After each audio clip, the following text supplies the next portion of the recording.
मुसाफिर ड्रामे में मिनाल समीर को बताएगी कि उसामा एक दूसरा नया रेस्टोरेंट बनाने लगा है। तो समीर जब ये न्यूज़ सुनेगा तो उसके लिए ये बहुत शॉर्ट न्यूज़ होगी। बहुत ज़्यादा समीर हैरान होगा, जैसे उसके ऊपर बहुत बड़ी क़यामत आ गई है, क्योंकि समीर अब उसामा की इस तरक्की को बिल्कुल ही बर्दाश्त नहीं हो रहा।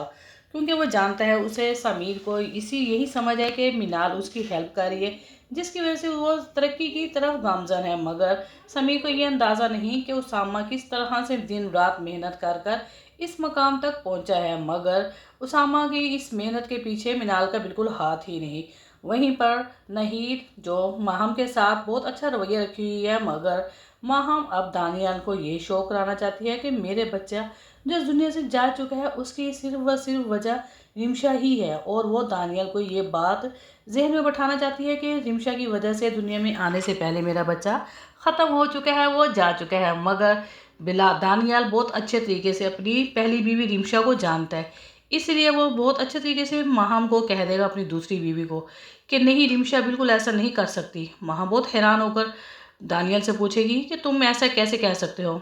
दानियल साफ अल्फाजों में कह देगा, क्योंकि मुझे बहुत अच्छे तरीके से मालूम है रिमशा के साथ मेरा बहुत ज़्यादा साथ है, इसलिए मुझे पता है रिमशा इस तरह की लड़की नहीं है। वो कभी किसी का बुरा सोच ही नहीं सकती। वो तो बाजिल का इतना ख्याल रखती है, तो तुम्हारे आने वाले बच्चे को वो इस तरह से क्यों ख़त्म करेगी? उसे तो इस चीज़ से कोई गर्ज ही नहीं। माहम जब इस कदर यकीन देखेगी दानियल का, तो माहम बहुत ज़्यादा हैरान हो जाएगी। अब माहम एक नई चाल चलेगी, जिसमें रमशा के होने वाले बच्चे का नुकसान होगा और दानियल का ध्यान माहम की तरफ हो जाएगा, ताकि ख्वाहिशमंद हो जाए दानियल के रिमशा तो बच्चा दे नहीं सकती। अब माहम से वो उम्मीदें कायम कर ले।